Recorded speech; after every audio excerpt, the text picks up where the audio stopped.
impedimento de salida ordenado para el esposo de Keiko Fujimori, Mark Vito. Continúan las audiencias con las personas que están involucradas, esta suerte de cúpula, como la ha descrito José Domingo Pérez, que estaba dedicada a dirigir el lavado de los fondos de campaña de Fuerza Popular en el año 2011. Vamos a abordar ese tema más adelante. Estará Humberto Abanto, abogado de Jaime Yoshiyama, con nosotros, quien ha hecho declaraciones que vale la pena no solo revisar, sino también que una serie de repreguntas a formularle, pero abrimos el programa con el doctor César Nakazaki, quien ha retornado a la defensa de Alberto Fujimori. El doctor Nakazaki fue abogado de Alberto Fujimori durante un tiempo largo, luego se separó de él, ahora vuelve a hacerse cargo de los casos que está enfrentando el expresidente, por ejemplo, el tema de la apelación al indulto humanitario que se le concedió, el caso de las esterilizaciones forzadas, que es lo último que hemos visto, y también el caso Pativilca. Bienvenido, doctor Nakazaki, como siempre. Buenas gracias noches, por Mávila. atender nuestra invitación. Primero quería pedirle una opinión general sobre lo que hemos visto el día de hoy, sobre lo que hemos visto en la audiencia, digamos, que se sigue, que está manejando José Domingo Pérez.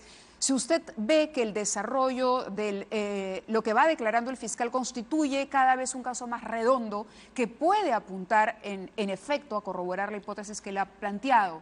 El problema, Mávila, es que de acuerdo a la ley, lo que el fiscal tiene que oralizar es lo que está en el requerimiento de prisión preventiva y no una suerte de ir enriqueciendo en la audiencia con nuevos documentos y nuevos argumentos. La ley dice claramente, el fiscal cuando se sienta preparado pide la prisión y si no está preparado no la pide.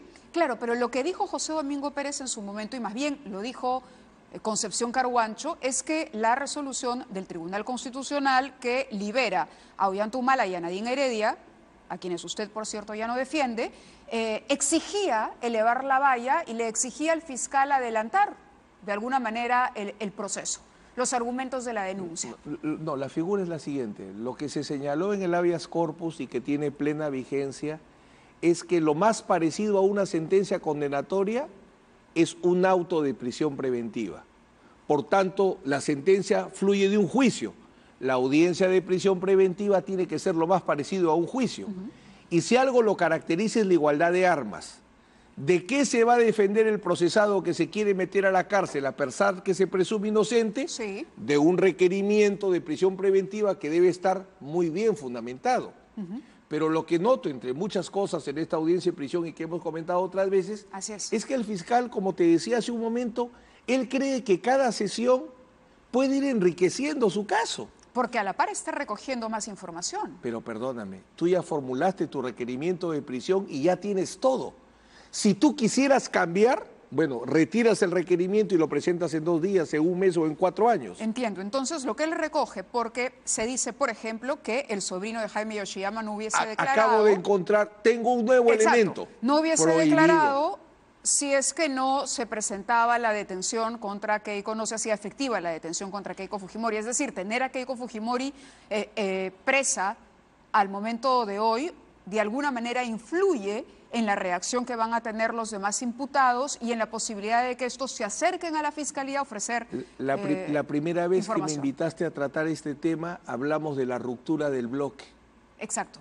Claro. El tema es que si tú me preguntas, ¿es eficaz meter como sea a la cárcel a la gente porque eso va a traer buenos resultados? Yo tengo que reconocer que es eficaz.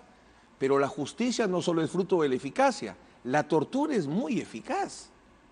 Tú déjame a mí a una persona, toda la noche la cogoteo, yo mañana te voy a dar una confesión. Una gran colaboración eficaz. El tema es, ¿qué hacemos como sociedad civilizada? ¿La prisión preventiva es a cualquier costo o la prisión preventiva tiene reglas? El problema del juez Concepción y del fiscal Domingo Pérez es que creen que el proceso es una llave para meter a la cárcel. Y no, el proceso se ha creado como un mecanismo para que solo el culpable vaya a la cárcel, el condenado vaya a la cárcel y excepcionalmente la prisión preventiva con reglas muy estrictas. No son flexibles. Este no es un momento de hacer un chicle, que es lo que yo veo que hay sesión por sesión, al punto tal que te confieso, yo ya no veo las audiencias porque ya sé el resultado. todos van a tener prisión preventiva, salvo que negocien y convenientemente le cambien de prisión preventiva a comparecencia. ¿Esa ha sido la estrategia de José Domingo Pérez, Sin diría ninguna usted? duda. Eso fue lo que conversamos, porque ¿Sí? ellos creen fielmente en la visión del juez de ataque, hoy ministro de Justicia en Brasil, donde dicen que el juez ataca, cuando lo normal es el fiscal ataca. Yo a José Domingo Pérez no le tengo ninguna crítica. Él tiene que atacar y ser un cancerbero. Él tiene que ser un cazador. Pero el juez es un árbitro. Claro, pero al que no entiende es al juez. A diferencia de lo que sucedió en Brasil, lo que nos han informado sobre el proceso en Brasil es que se optó por detenciones generales. Era en y bloque. una vez que todos en bloque estaban contra la pared, entonces se empezaba con cada uno a negociar la posibilidad de un aminoramiento, de una mejor situación para enfrentar el caso. El problema es si lo detenías con justa causa o lo detenías al guerrazo. La película Mecanismo revela mucho y si no quieren vayamos a estudios muy concretos.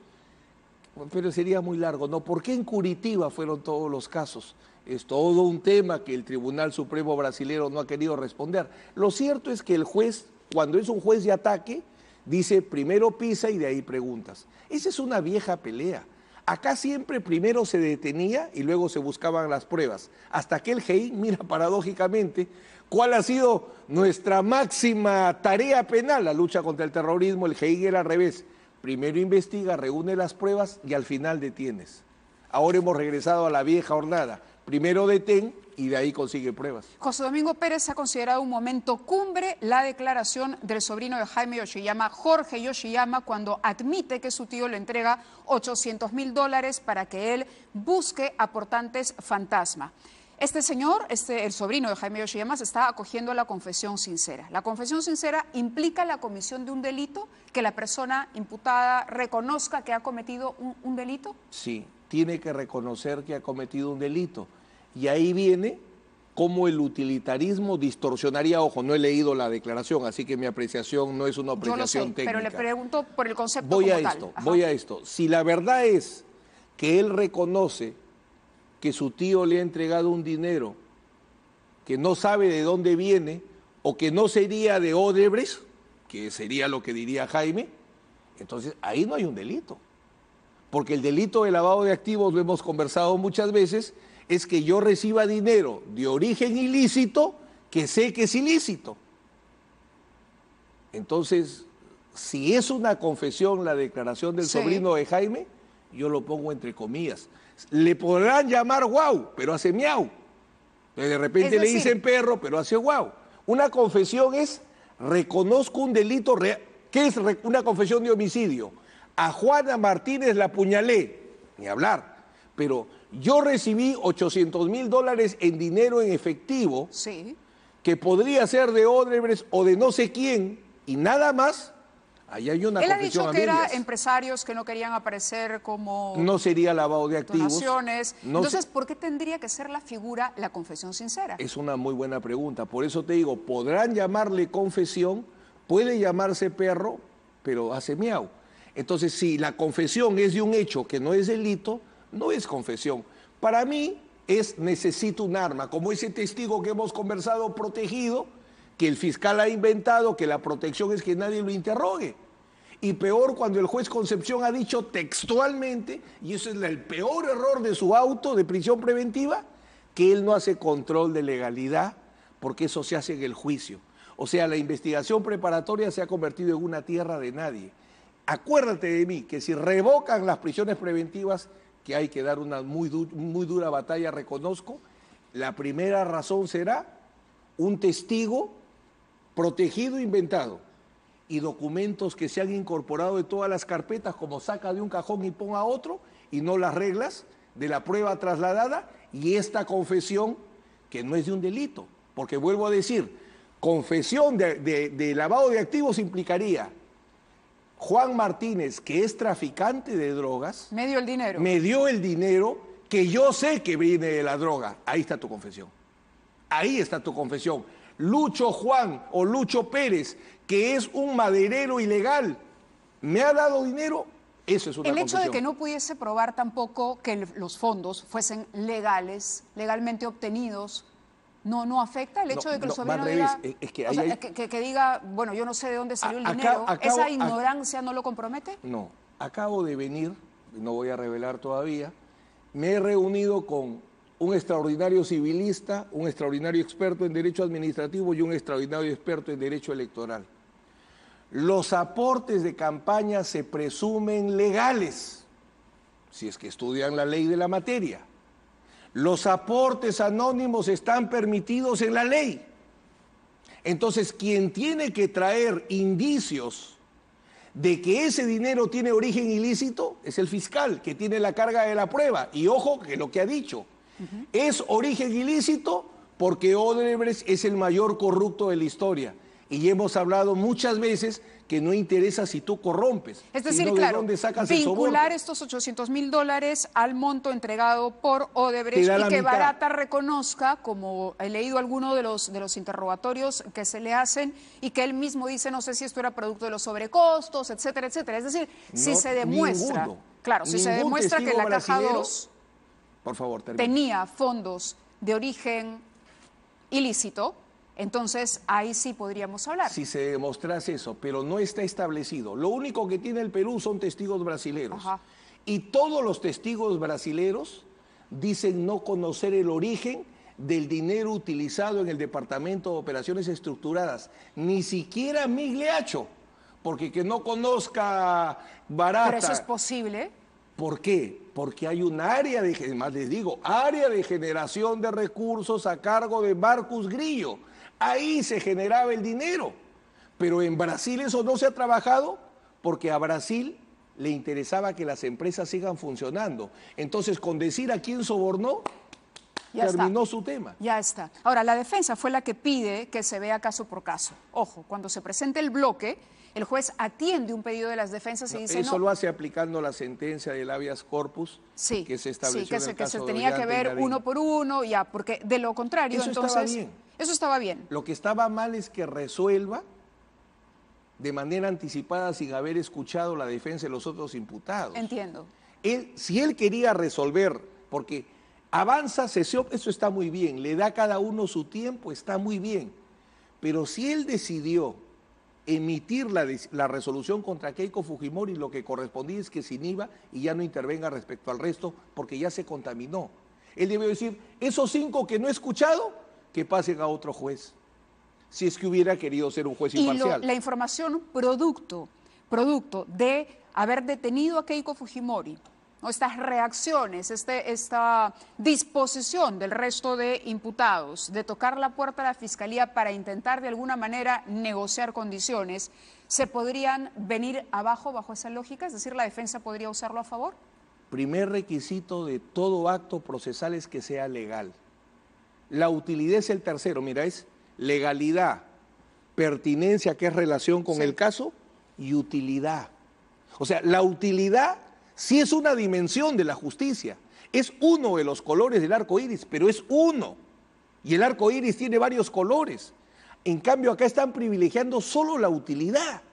Y ya la historia ha demostrado que la utilidad sola no hace justicia, porque te metes a una casa sin autorización judicial, crees que una persona es narcotraficante, le siembras droga, o sea, ya hay muchos ejemplos cuando solo es utilidad. Yo no discuto que sea útil. Desde el mismo momento de las detenciones preliminares era claro que el bloque se rompía y se tenía que romper por los lados más débiles, que eran de los imputados que tienen varios familiares. Y no me quedaba ninguna duda que venía por Reati o venía por Yoshiyama, porque Yoshiyama tiene mucho pariente y Reati tiene a su esposa y amigos. Alguno de los dos se tenía que quebrar, no me cabe ninguna duda. Fue útil, fue legal, absolutamente ilegal. Y las 24 detenciones se anularon. O sea que el primer comentario y análisis que hicimos resultó correcto. Las detenciones preliminares útiles pero ilegales. Demostración, las 24 detenciones preliminares fueron anuladas por una sala penal en un caso inédito hasta donde yo conozco. Nunca he visto un caso donde de 24, las 24 son nulas por inconstitucionales. Así ¿Podría que correr la misma suerte la prisión preventiva. prisión preventiva? Yo creo que si la sala tiene la fuerza suficiente para ser independiente, sí. Porque como el mismo juez lo ha dicho, mi auto de prisión preventiva es sin control de legalidad. O sea, mucha utilidad, pero yo no quiero analizar la legalidad porque eso se hace en un juicio. Eso es inaceptable. Ahora, otro argumento ya para cerrar este tema y ocuparnos del caso del expresidente. Uno lo escucha a José Domingo Pérez cuando hace el análisis para sostener su hipótesis de la organización criminal. Hoy, por ejemplo, hemos escuchado a la ex secretaria de Keiko Fujimori, quien dice que no era secretaria, pero en fin, ese es el cargo que le atribuye la Fiscalía, ser la secretaria personal, que llevaba una relación, anotaba las reuniones que tenía, las oficiales, las extraoficiales, y que luego desaparecía información que se le pedía desaparecer. Entonces él dice, si aquí se ha comprado gente para aparecer como aportantes, si aquí se ha falseado la identidad de supuestos aportantes, si se han simulado rifas y si además hay una persona que tenía la obligación de desaparecer información, esto se condice con el comportamiento de una organización criminal. ¿No? Es sospechoso, y aquí lo que llama la atención, él ha acusado además directamente a sus imputados y a los abogados de estar interfiriendo a través de la Fiscalía de la Nación, del cargo más alto del fiscal, contra el equipo especial, de estar boicoteándolo.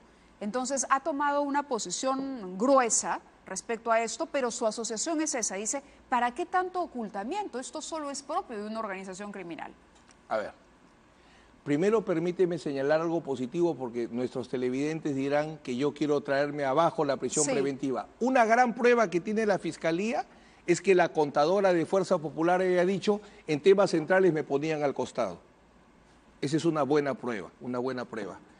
Que se hable que el fiscal de la Nación está dando un blindaje es una prueba siempre y cuando se haya producido en este proceso. No que le hayan traído, hábleme el cajón 4 y tráela para acá. Ok, que podría ser lo de las declaraciones en México. Entonces, ¿qué sucede? El tema, y por ejemplo, se pondrán tristes algunos, pero tengo que decir lo que dice la ley. La simulación es una figura legal permitida por el Código Civil. ¿Cuál es la regla? Yo puedo comprar una casa y ponerla a tu nombre. Si pago mis impuestos y el origen es legal, ningún problema. Yo no tengo la obligación legal de que mis casas estén a mi nombre. Puedo simular porque se me da la gana.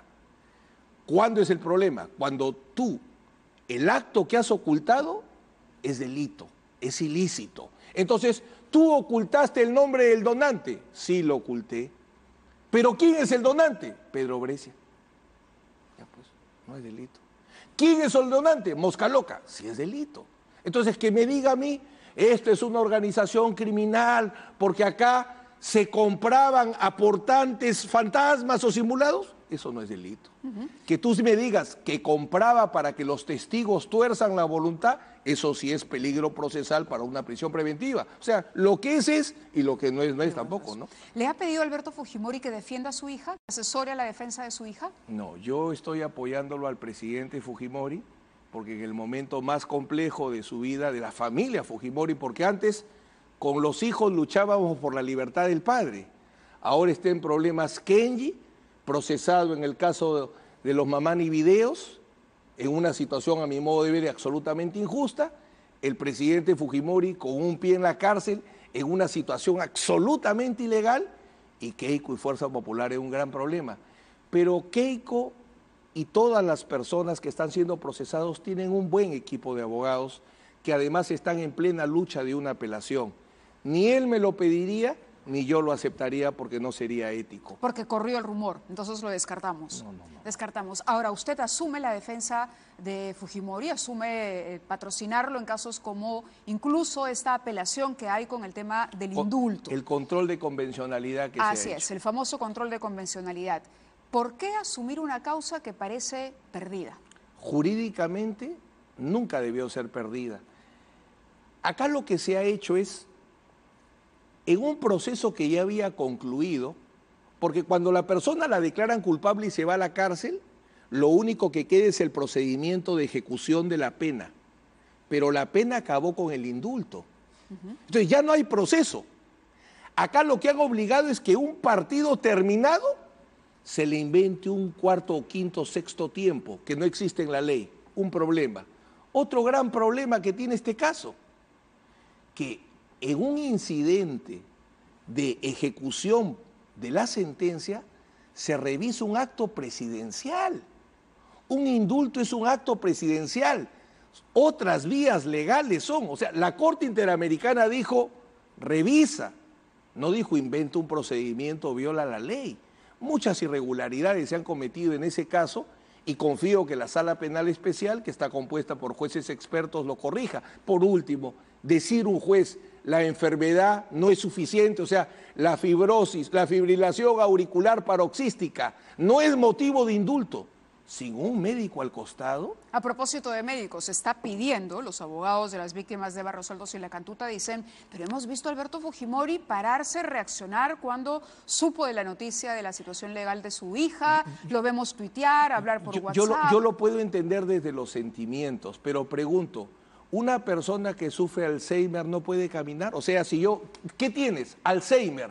Ah, pero estás... Pero no es el caso. Perdóname, pero si la enfermedad se llama fibrosis auricular paroxística, ¿significa que la persona esté inconsciente? ¿Significa que la persona esté inmóvil? Por eso, lo entiendo desde el sentimiento, pero es inaceptable desde la medicina y el derecho. No han dicho en ningún momento que el señor le da un indulto humanitario porque está en estado vegetal. Entonces, ya basta de perseguirlo.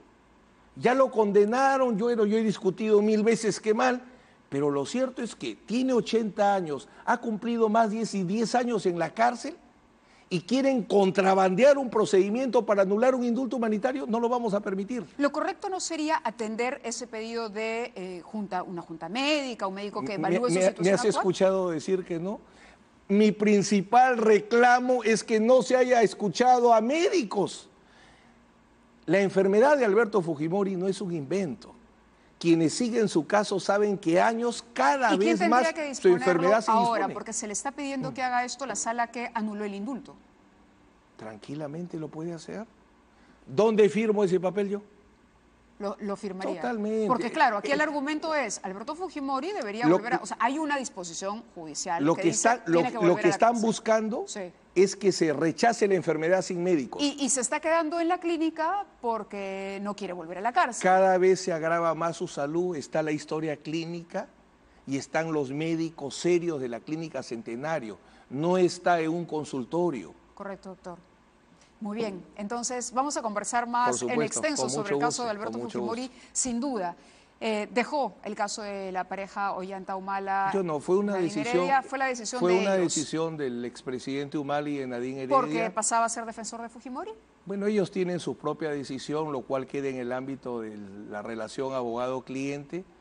Mi mayor convicción que su causa es justa y espero que sigan adelante porque cuentan con un excelente equipo de abogados. Por suerte yo no era el único colega, sino hay varios buenos colegas. Muy bien, doctor Nakazaki, gracias por estar con nosotros. Hacemos una pausa, pero vamos